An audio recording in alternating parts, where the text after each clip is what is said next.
Kesehatan reproduksi remaja. Apa kesehatan reproduksi itu?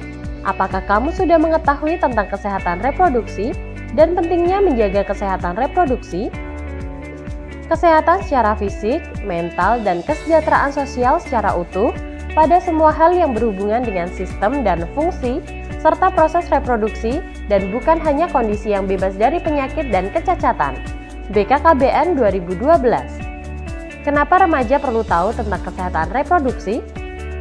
Masa remaja adalah masa peralihan atau perpindahan dari kanak-kanak menuju dewasa.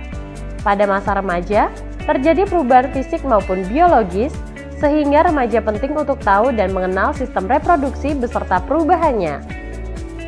Menurut WHO, remaja adalah penduduk dalam rentang usia 10-19 tahun. Menurut Peraturan Menteri Kesehatan Republik Indonesia Nomor 25 Tahun 2014, remaja adalah penduduk dalam rentang usia 10-18 tahun. Dan menurut Badan Kependudukan dan Keluarga Berencana BKKBN, rentang usia remaja adalah 10-24 tahun dan belum menikah. Ketika remaja mengetahui bagaimana cara untuk bersikap dan berperilaku sehat selama proses pematangan fisik pada dirinya, remaja tumbuh menjadi seorang dewasa yang sehat, yang akan memiliki keturunan yang sehat dan kehidupan yang berkualitas. Bagaimana cara memelihara kesehatan reproduksi? Menjaga kebersihan organ reproduksi pada remaja berbeda dengan pada masa kanak-kanak, karena pada organ reproduksi remaja, anus dan saluran kencing bermuaranya di sekitar alat kelamin. Kenapa harus jaga kebersihan organ reproduksi? Terdapat rambut di sekitar alat reproduksi atau kelamin, peningkatan kelenjar di sekitar alat kelamin, peningkatan produksi keringat di sekitar alat kelamin. Alat kelamin dan daerah sekitarnya menjadi kotor dan lembab, sehingga mudah berkembang biak kuman dan jamur.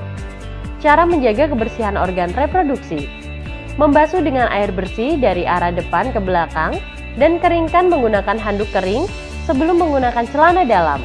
Karena lembab, jamur akan mudah tumbuh dan menyebabkan rasa gatal. Menggunakan celana dalam yang bersih, tidak terlalu ketat dan berbahan menyerap keringat, dan ganti celana dalam minimal 2 kali sehari. Hal-hal penting dalam menjaga kesehatan reproduksi laki-laki: jika berada di toilet umum, sebaiknya menggunakan air yang mengalir, karena kemungkinan air yang berada di tempat penampungan mengandung bakteri dan jamur. Mencukur rambut kemaluan secara berkala, untuk menjaga tetap pendek, agar tidak banyak ditumbuhi bakteri. Di samping itu, ada bakteri baik yang tumbuh di rambut sekitar kemaluan. Menggunakan air bersih untuk membilas alat kelamin sesudah buang air. Pria penting untuk melakukan sunat untuk mencegah penumpukan kotoran pada lipatan luar penis. Jaga kelembapan, jauhi kebiasaan yang meningkatkan suhu alat kelamin, seperti memangku laptop di paha dekat alat kelamin. Hal-hal penting dalam menjaga kesehatan reproduksi wanita. Pada saat haid, dinding bagian dalam rahim terlepas sehingga amat mudah terkena infeksi.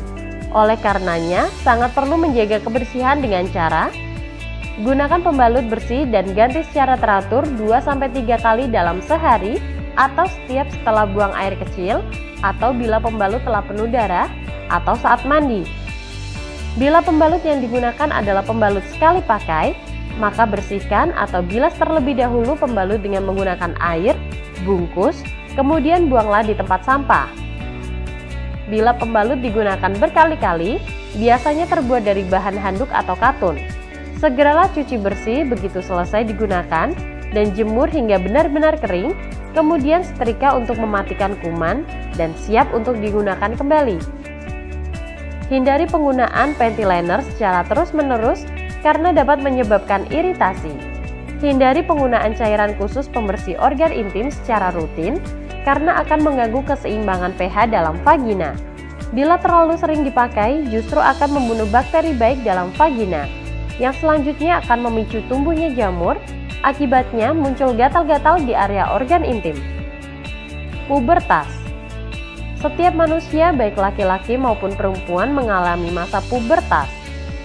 Pubertas merupakan satu tahap dalam perkembangan di mana seorang individu yang belum dewasa akan mendapatkan ciri-ciri fisik dan sifat yang memungkinkannya untuk mampu bereproduksi. Masa puber anak laki-laki biasanya pada usia 13-14 tahun dan anak perempuan pada usia 11-12 tahun. Batasan umur ini tidak mutlak, tergantung beberapa faktor, contohnya gizi dan lingkungan keluarga dan lain-lain. Ciri primer pubertas laki-laki. Tanda remaja laki-laki yang sudah pubertas adalah mengalami mimpi basah. Mimpi basah merupakan peristiwa alami keluarnya cairan dari organ reproduksinya. Ini berarti remaja putra, berarti secara biologis organ reproduksinya telah matang. Ciri primer pubertas perempuan. Pubertas pada perempuan ditandai dengan menstruasi pertama yang disebut miners. Haid atau menstruasi adalah luruhnya lapisan dinding bagian dalam rahim yang banyak mengandung pembuluh darah, sehingga haid pada remaja putri ditandai dengan keluarnya darah dari lubang vagina. Ciri sekunder pubertas laki-laki, tumbuh janggut dan kumis, tumbuhnya jakun, bahu menjadi lebih bidang, tumbuhnya rambut pada ketiak dada, tumbuhnya bulu halus pada alat kelamin yang sudah matang, tumbuh lebih bermassa atau berotot. Ciri sekunder pubertas perempuan, payudara membesar, tumbuh bulu halus sekitar ketiak, rongga pinggul membesar, tumbuh bulu halus sekitar pubis atau alat kelamin. Baik laki-laki maupun perempuan, masa pubertas disertai kulit lebih berminyak, dapat menimbulkan jerawat dan jumlah keringat dapat bertambah. Pernahkah kamu mendengar apa itu kek? Kek adalah kepanjangan dari kurang energi kronik. Kurang energi kronik adalah suatu masalah yang terjadi pada seseorang di mana terjadi ketidakseimbangan antara konsumsi makan dengan kebutuhan gizi yang seharusnya dan telah berlangsung selama bertahun-tahun sehingga kebutuhan zat gizi dalam tubuh seseorang tidak tercukupi. Faktor-faktor penyebab terjadinya kurang energi kronik yaitu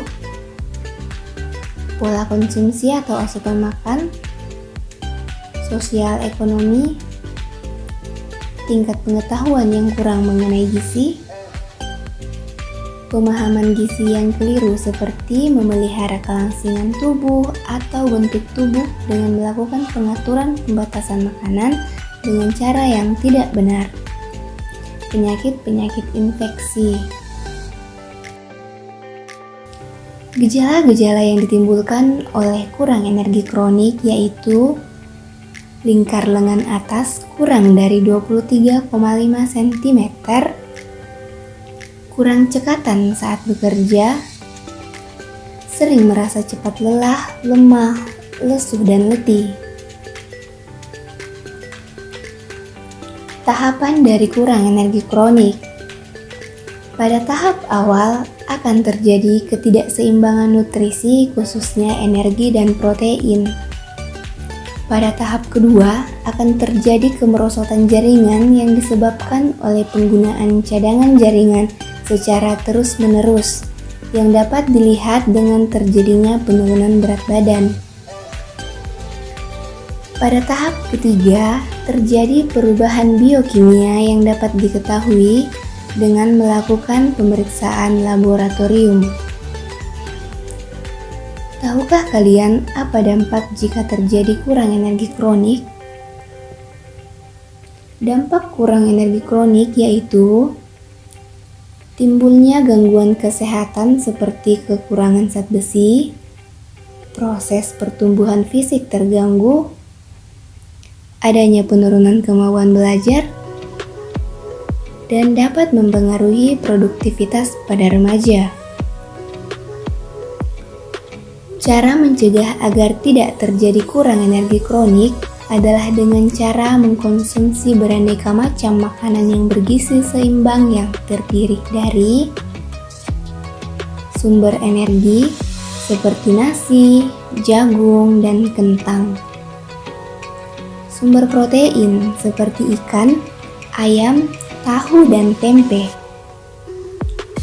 Sumber vitamin dan mineral seperti sayur-sayuran dan buah-buahan. Mengapa penting untuk memahami kurang energi kronik pada masa remaja? agar kita dapat mencegah terjadinya resiko kurang energi kronik pada saat hamil nantinya. Karena jika terjadi kurang energi kronik pada saat hamil, maka dapat menyebabkan terjadinya perdarahan, anemia, bayi berat lahir rendah, terkena penyakit infeksi. Cara mengukur lingkar lengan atas yaitu menetapkan posisi bahu dan siku, meletakkan pita ukur antara bahu dan siku, menentukan titik tengah lengan, melingkarkan pita ukur pada bagian tengah lengan, setelah itu membaca hasil pengukuran. Ayo kenali kurang energi kronik sejak dini dan hidup sehat dengan gizi seimbang. Isi piringku, cermin gizi seimbang. Perkembangan fisik dan kecerdasan anak sangat dipengaruhi oleh gizi seimbang. Lalu, apa sih gizi seimbang itu? 4 sehat 5 sempurna. Sejak tahun 2017, 4 sehat 5 sempurna telah diganti menjadi isi piringku. Hah? Isi piringku? Isi piringku merupakan anjuran konsumsi pangan setiap kali makan, di mana di dalam setengah isi piringku terdapat 2/3 makanan pokok dan 1/3 lauk pauk. Dan setengah bagian piring lainnya berisikan 2/3 sayuran dan 1/3 buah-buahan. Namun, gizi seimbang juga dilengkapi dengan selalu mencuci tangan dengan sabun, minum air putih yang cukup, dan lakukan aktivitas fisik minimal 30 menit per hari.